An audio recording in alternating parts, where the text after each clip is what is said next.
హరి ఓం శ్రీ గురుభ్యో నమః.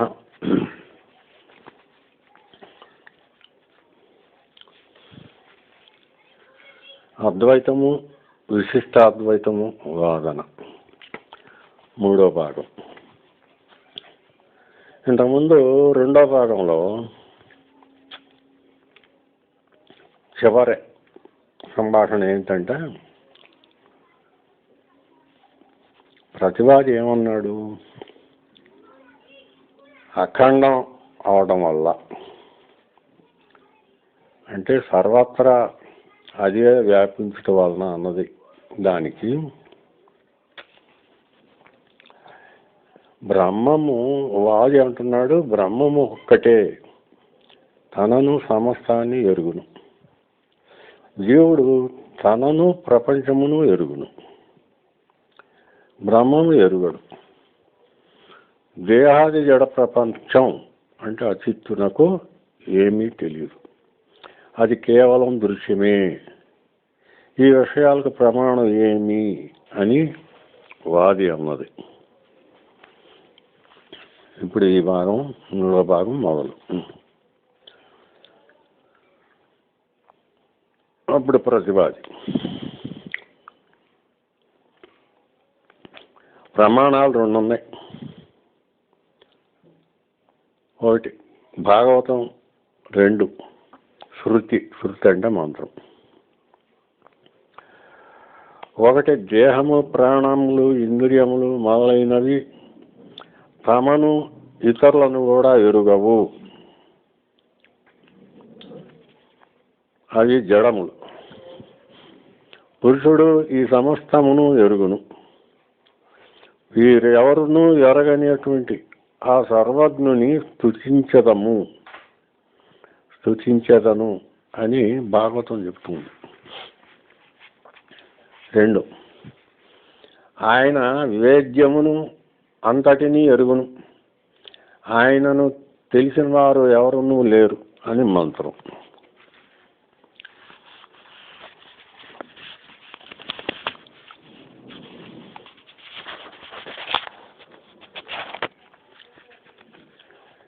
వాది అంటున్నాడు, ఈశ్వరుడు తెలియదగినది అయిన ప్రపంచమునే తెలియను, కానీ వేత్త అయిన జీవుని తెలుసుకొనడు, అతడు వేద్యుడు కాడు గనక. అప్పుడు ప్రతివాది, జీవుడు వేత్త అయినను వేద్యుడే, బ్రహ్మమునకు వేద్యుడు కనుక పై మంత్రంలో, పై శృతిలో వేద్యం అంటే జీవుడును వచ్చును కనుక జీవుడు బ్రహ్మకు తెలియదగిన వాడు అని ప్రతివాది. ఇప్పుడు వాది ఏమంటున్నాడు, వేత్త అయిన జీవుడు వేద్యుడు ఎట్లవును అంటే, తెలుసుకొనేది జీవుడు తెలియదగిన వాడు ఎట్లవును అని వాది అన్నాడు. అప్పుడు ప్రతివాది, వేదము ఇట్లాంటివి ప్రమాణాల వలన. అప్పుడు వాది అంటున్నాడు, బ్రహ్మం కూడా జీవునకు పరోక్షము కాదు, ప్రత్యక్షమే. పైన చెప్పిన వేదవాక్యం అందుకు ప్రమాణము కాగా బ్రహ్మ కూడా జీవునకు వేద్యుడే. అప్పుడు ప్రతివాది అంటున్నాడు, బ్రహ్మ అపరోక్షం అంటే ప్రత్యక్షం అని వేదార్థం. అప్పుడు వాది అంటున్నాడు, రూపరహితుడైన జీవుడు బ్రహ్మకు మాత్రం ఎట్లు ప్రత్యక్షమగును. అప్పుడు ప్రతివాది, రూపం లేని సుఖదుఖాదులు జీవునకు ఎట్లు ప్రత్యక్షమవుతున్నవో అట్లే రూపరహితుడైన జీవుడు బ్రహ్మకు ప్రత్యక్షం కావచ్చును. అప్పుడు వాది, జీవునకు బ్రహ్మము సర్వదా పరోక్షంగా ఉండినచో అంటే ప్రత్యక్షం కానిచో అసలు బ్రహ్మము లేదు అనవచ్చును కదా అని వాది అన్నాడు. దానికి ప్రతివాది, స్వర్గము కనబడకపోయినను శాస్త్ర ప్రమాణముల వలన ఉన్నదని భావించి అట్లు బ్రహ్మము యొక్క అస్తిత్వాన్ని కూడా శాస్త్ర ప్రమాణముల వలన గుర్తింపవచ్చును అని అప్పుడు వాది అంటున్నాడు. స్వర్గము జీవునకు భోగకాలమున ప్రత్యక్షమగును కదా అని ప్రతివాది. అట్లయితే ధర్మము మొదలవు అని వలె బ్రహ్మకు అస్తిత్వము అందుము అంటాం. అప్పుడు వాది, ధర్మము ప్రత్యక్షం కాదు, అనుమేయమే, అంటే ఊహింపబడున్నది. ప్రతివాది అంటాడు, బ్రహ్మ కూడా ఊహింపదగినదే. వాది అంటాడు, అప్పుడు బ్రహ్మకు శాస్త్రము ప్రమాణమని ఎలా చెప్పావు? అప్పుడు ప్రతివాది, వేదముతో కూడిన అనుమాన ప్రమాణంతో ఊహింపబడును అంటున్నాడు. వాదంటున్నాడు, బ్రహ్మమును ఊహించుటకు పనికి వచ్చు లింగం ఏమి? లింగం అంటే హేతు. పనికి వచ్చు హేతు ఏంటి? ఆ లింగం ఏంటి? అప్పుడు ప్రతివాది అంటున్నాడు, ప్రపంచము పుట్టుట, జీవుల పరాధీనత ఇట్లాంటి లింగాలని బట్టి బ్రహ్మము ఊహింపదగును అంటున్నాడు ప్రతివాది. అయితే ఇప్పుడు వాది, జీవుడు పరాధీనుడే కానీ ప్రకృతికి పరాధీనుడు. ప్రపంచము పుట్టినది కానీ ప్రకృతి వలన పుట్టినది కనుక పై చెప్పిన లింగాల వలన ప్రకృతిని ఊహింపవచ్చును. బ్రహ్మమునకు అవి లింగములు కావు. అప్పుడు ప్రతివాది అంటున్నాడు, ప్రకృతి జడమైనది, దానివలన చైతన్య రూపులైన జీవులను జడ ప్రకృతి సృష్టింపజాలదు. ప్రకృతి ఈశ్వర పరాధీన కనుక ఈశ్వర సహితమైన ప్రకృతి వలన సృష్టి మొదలగునవి కనుక సృష్టి మొదలైనవి ఈశ్వరలింగములే. ఇప్పుడు వాది అంటున్నాడు,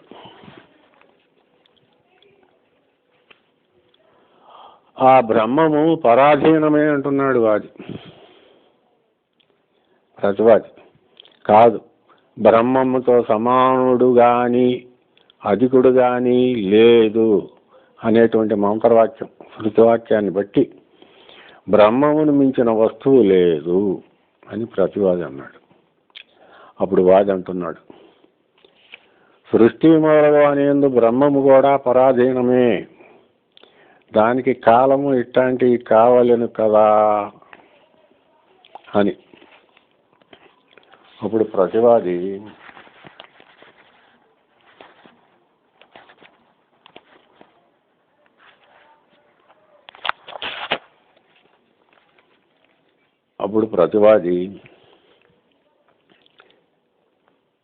నీవు చెప్పు కాలాదులు ఈశ్వరుని శక్తి విశేషములే. ఈశ్వరునికి అనేక శక్తులు ఉన్నాయి.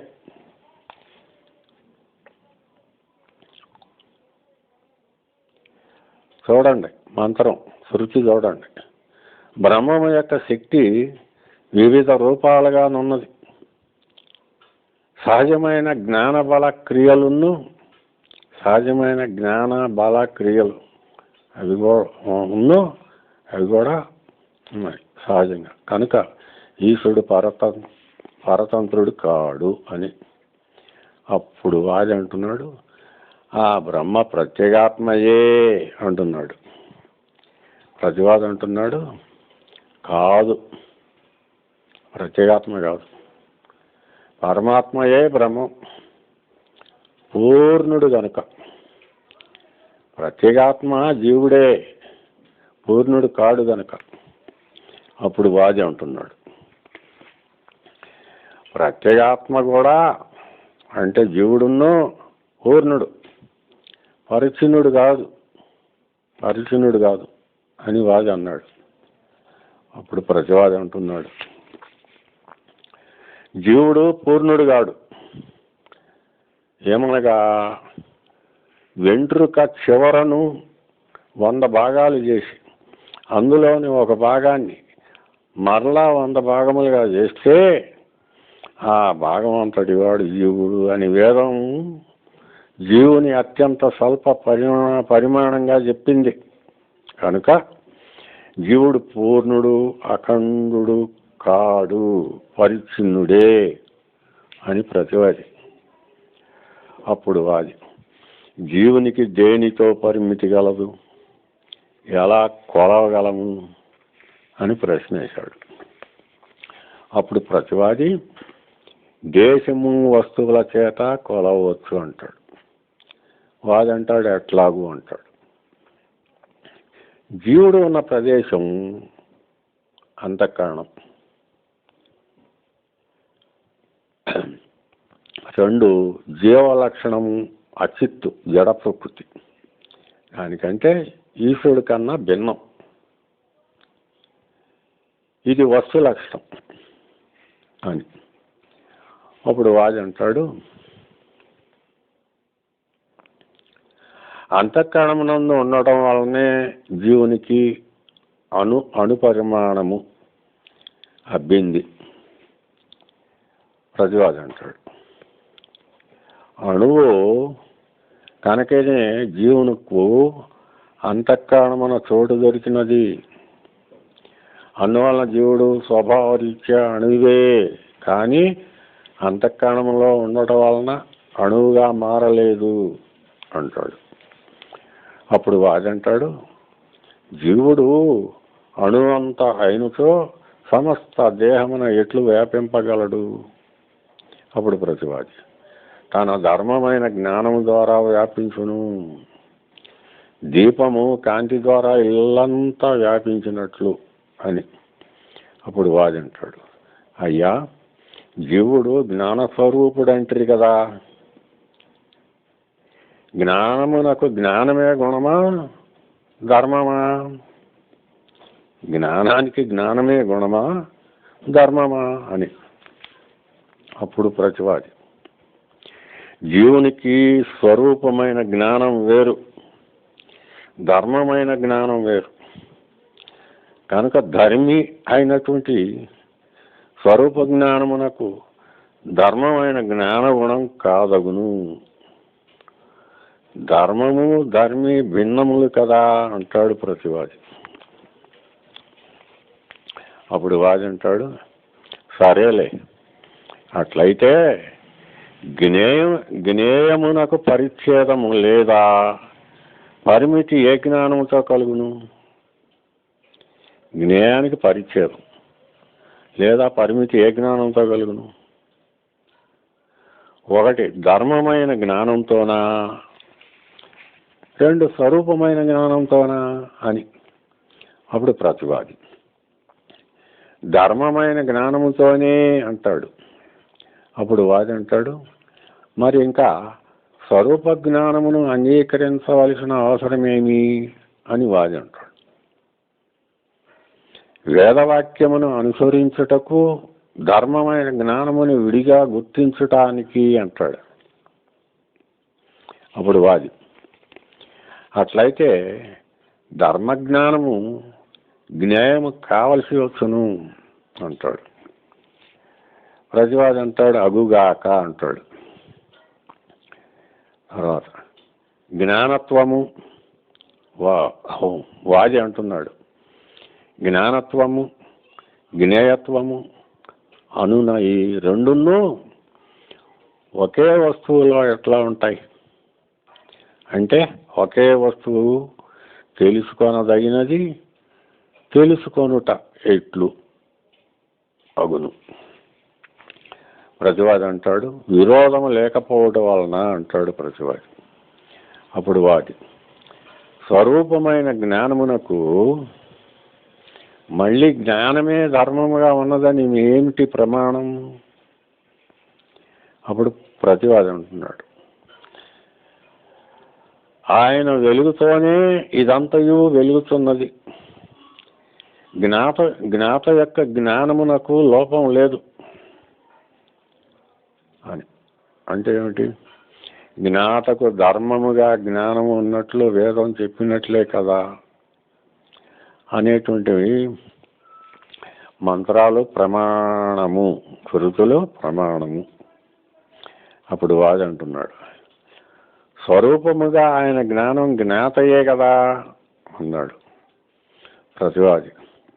జ్ఞాత యొక్క స్వరూపమే జ్ఞానము అంటున్నాడు వాది. ఏమంటున్నాడు?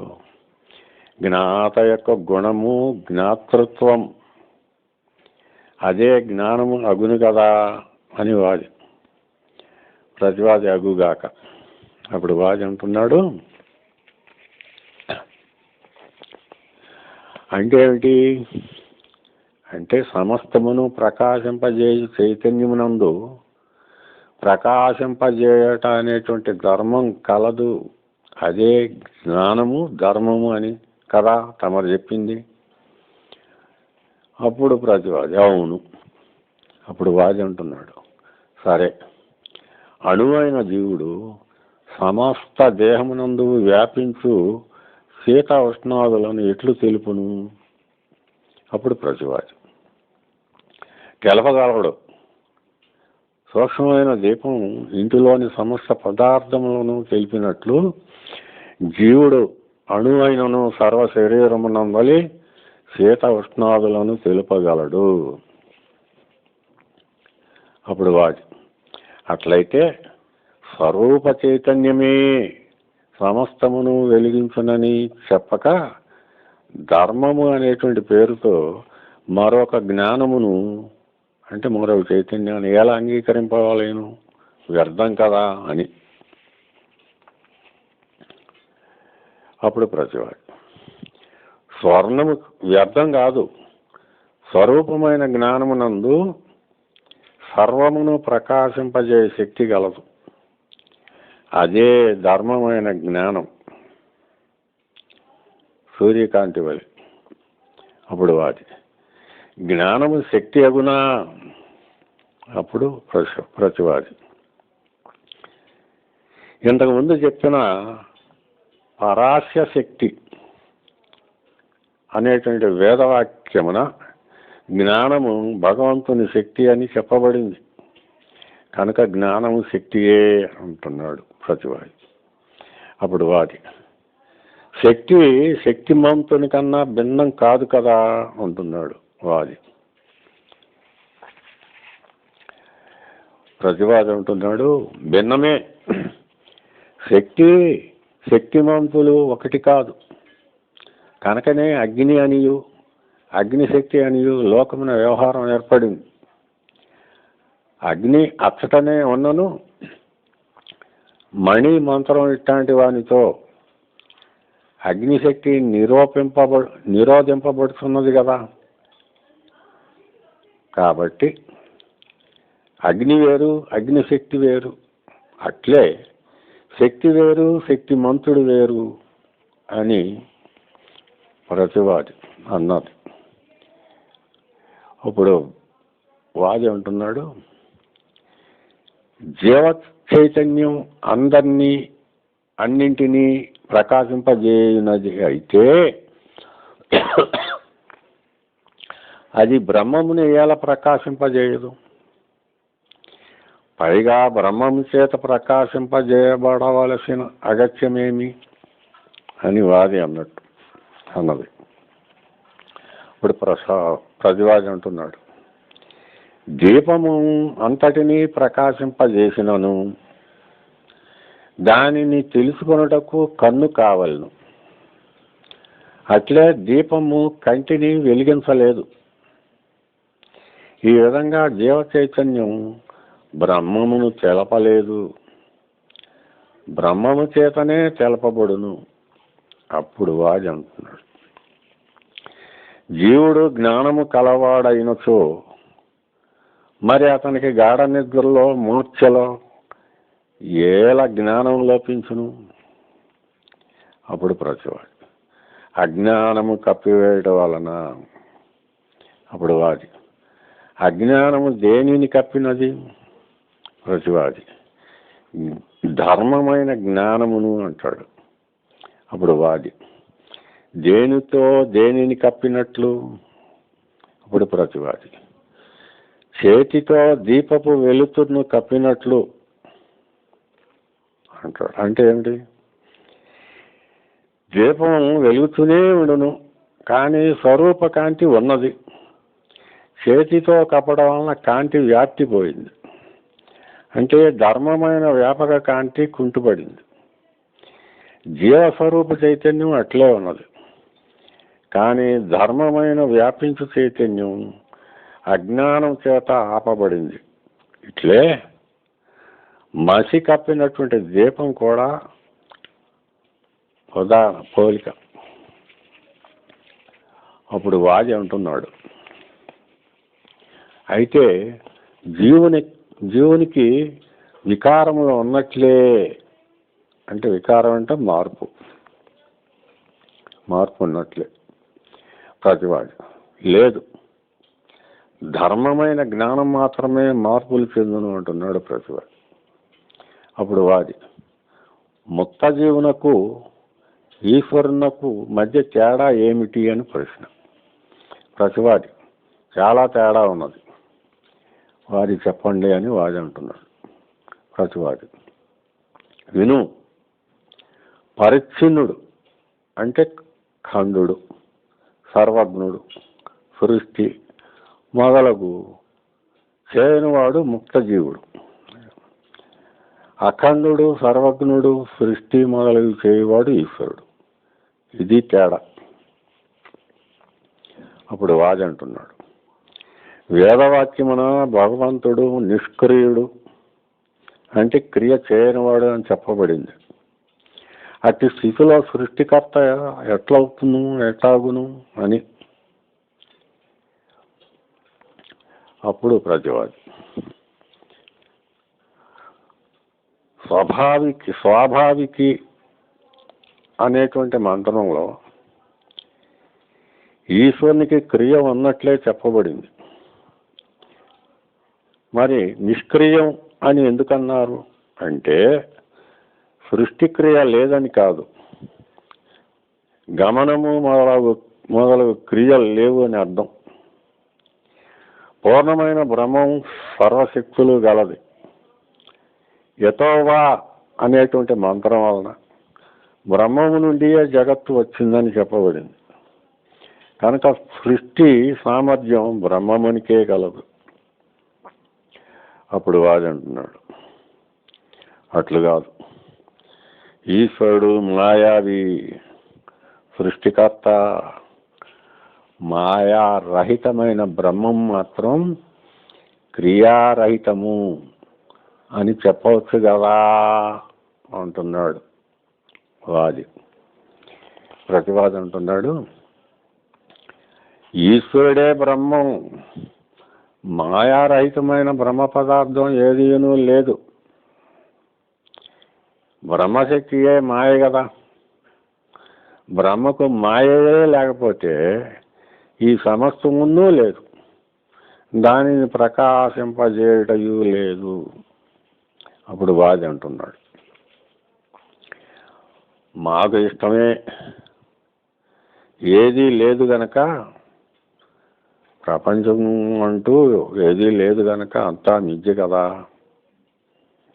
అప్పుడు ప్రతివాది, కనబడుతున్న ఈ ప్రపంచం లేకపోవడం ఏమిటి అంటున్నాడు. అప్పుడు వాది అంటున్నాడు, త్రాడును చూసి పాము అనేటువంటి భ్రాంతి పడినప్పుడు త్రాడుపై మన అనుభవంలోనికి వచ్చిన పాము మిథ్యే కదా, నిజంగా లేదు కదా. అప్పుడు ప్రతివాది అంటున్నాడు, సర్పము వలె జగత్తు మిథ్య కాదు. వాదంటున్నాడు, ఎందువలన కాదు? ఇక్కడ భ్రాంతి లేదు, అది కాని దాన్ని అతిగా తలచడమే భ్రాంతి. పాము కాని త్రాడును పాముగా తలచుట భ్రాంతి. కానీ ప్రస్తుతం జగత్తును చూసి జగత్తుగా తలచుట భ్రాంతి కాదు, భ్రమ. దానిని గానే తలచుట భ్రమ. అది అంటే ఏమిటి? దానిగానే తలచడం భ్రమ కదా. అంటే ఏమిటి? త్రాడుగానే తలసడు భ్రమ కదా అని. అది తర్వాత వాది అంటున్నాడు, ఇక్కడ బ్రహ్మమే ఉన్నది, దానిని జగత్తుగా భావించుట భ్రాంతియే అని. అప్పుడు ప్రతివాది అంటాడు, సూక్ష్మ అచిత్తుతో కూడిన బ్రహ్మయే స్థూల జగత్తుగా పరిణమించింది. మట్టి కొండగా పరిణమించినట్లు కనుక అట్టి జగత్తుగా పరిణమించిన బ్రహ్మమునందు జగత్తు అనేటువంటి బుద్ధి ప్రమయే అంటాడు ప్రతివాది. అప్పుడు వాది అంటాడు, ప్రపంచము 3 కాలములందునూ లేదు కనుక మిథ్యయే అంటాడు వాది. అప్పుడు ప్రతివాది అంటాడు, సూక్ష్మ స్థూల శరీరములతో 3 కాలములందునూ కలదు కనుక జగత్తు మిథ్య కాదు అని ప్రతివాది అంటాడు. అప్పుడు వాది అంటున్నాడు, కారణము సత్యము కార్యము. కారణం సత్యం, కార్యం. మిథ్య ఏంటంటే వాచారంభణం అను వేద వాక్యాన్ని బట్టి నిజమని, దాని వికారమైన కొండ మిథ్య అని చెప్తుంది. కనుక కారణమైన బ్రహ్మయే సత్యం, కార్యమైన ప్రపంచం అసత్యం, మిథ్య అని వాది అన్నాడు. ఇప్పుడు ప్రతివాది, సూక్ష్మమైనటువంటి అచిత్తులతో అంటే జీవ ప్రకృతితో కూడినటువంటి బ్రహ్మయే ప్రపంచ కారణం. కనుక అందులో సూక్ష్మ అచిత్తులే మనకు కనపడు స్థూల చిత్తచిత్తులు. కనుక చేతన అచేతనాత్మకమైన అంటే జీవజడమైన ఈ ప్రపంచము సత్యమే, గినుగల చెట్లు అయినట్టు అని ప్రతివాది చెప్పాడు. అప్పుడు వాది అంటున్నాడు, సంసారము సత్యమైతే అది ఎట్లు నివర్తించును అంటున్నాడు. అప్పుడు ప్రతివాది అంటున్నాడు, ఈశ్వర కటాక్షము వలన ప్రకృతి వేరు తాను వేరు అని వివేకము కలిగినప్పుడు నివర్తించును అంటున్నాడు. వాది అంటున్నాడు, ప్రకృతి పురుష వివేకం లేక వచ్చినటువంటి సంసారం ఎట్లా సత్యమగును అంటే భ్రాంతి రూపం అయినటువంటిది, ఈ సంసారం ఎట్లా సత్యమగును అని. అప్పుడు ప్రతివాది అంటున్నాడు, సంసారం అవివేకం వలన వచ్చింది కాదు, ప్రకృతి పురుషుల మధ్య సంఘం వలన ఏర్పడింది. వాది అంటున్నాడు, ఆ సంఘం దేని వలన ఏర్పడింది?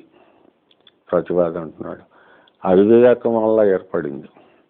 వాది అంటున్నాడు, మరి ఆ సంఘం సత్యమగునా? ప్రతివాది, లేదు, సంఘము భ్రాంతి వలన ఏర్పడింది. అప్పుడు వాది అంటున్నాడు, భ్రాంతి వలన వచ్చిన సంఘం వలన ఏర్పడినటువంటి సంసారం అది కూడా భ్రాంతియే, మిథ్యయే. అప్పుడు ప్రతివాది, మిథ్య కాదు, ఏంటంటే భ్రాంతి వలన తాటిని చూసి పాము అనుకున్న వానికి వాస్తవంగానే భయం, వణుకు, చివరికి మరణం కూడా కనబడుతున్నది. కనుక భ్రాంతి ఫలితము సత్యము, కనుక సంసారం సత్యం కావచ్చు అని ప్రతివాది. వాది అంటున్నాడు, సంగమునకు కారణమైనటువంటి అవివేకం దేని వలన సంభవించినది అని. అప్పుడు ప్రతివాది, భగవంతుని మాయ వలన అంటున్నాడు. అప్పుడు వాది అంటున్నాడు, ఆ మాయ అట్లా తొలుగును? ప్రతివాది, భగవంతుని పొందుట వలన. అప్పుడు వాది, అందుకు ప్రమాణం ఏమి? అప్పుడు ప్రతివాది, నాకు ప్రసన్నులైన వారు మాయను దాటగలరు అను గీతావచనము. అప్పుడు వాది అంటున్నాడు, ఈశ్వరునకు జీవులయందు ద్వేషమేమిటి? మాయ చేసి జీవులయందు అవివేకం కలిగించటం ఏమిటి? అని. అప్పుడు ప్రతివాది అనాది కాలం నుండి సంపాదించిన ఆయా జీవుల అదృష్టము వలన అవివేకము కలుగును. అప్పుడు వాది అంటున్నాడు, ఏమో అదృష్టం? అప్పుడు ప్రతివాది పుణ్యపాప కర్మఫలము. అప్పుడు వాది అంటున్నాడు, దేహదారి అయిన జీవునికి దేహరూపమైన ప్రకృతితో ఏర్పడిన సంగము సత్యమా అసత్యమా అని. అప్పుడు ప్రతివాది అవివేకం ఉన్నంత వరకు సంగము సత్యమే, వివేకము కలిగిన తర్వాత అసత్యమే, జీవుడు దేహదారియే కాడు అని. అప్పుడు వాది అయితే జీవుడు బ్రహ్మమే. ప్రతివాది అంటున్నాడు, కాడు, ఖండస్వరూపుడు కనుక. అప్పుడు వాది అంటున్నాడు, అయ్యా జీవుడు సత్యము, దేహము సత్యము, మరి ఇక వారి సంఘం ఎందుకు సత్యం కాదు? ప్రతివాది అంటున్నాడు, పురుషుడు సంఘం లేనివాడు కనుక అని. అంటే ఏమిటి? తామరాకు సత్యము, నీరు సత్యమే, వాని మధ్య సంఘం అసత్యం అని ప్రతివాది. అప్పుడు వాది అంటాడు, జీవుడు సంఘరహితుడు అయినను ఈశ్వర సంకల్పం వలన దేహంతో జీవునికి సంఘం ఏర్పడవచ్చు కదా అని వాది. ప్రతివాది అంటాడు, అవును, అప్పుడు సంఘం కూడా సత్యమగును. అప్పుడు వాది అంటాడు, జీవుడు అసంగుడు అనే వేదవాక్యంతో విరోధం వచ్చింది కదా, దానికి ఏమి పరిహారము అని. అప్పుడు ప్రతివాది వేదము అసంగుడు అని చెప్పినది ముక్త జీవుని గురించి, సాధారణ జీవుని గురించి కాదు. ప్రకృతి సంఘం లేనివాడే ముక్తుడు అని.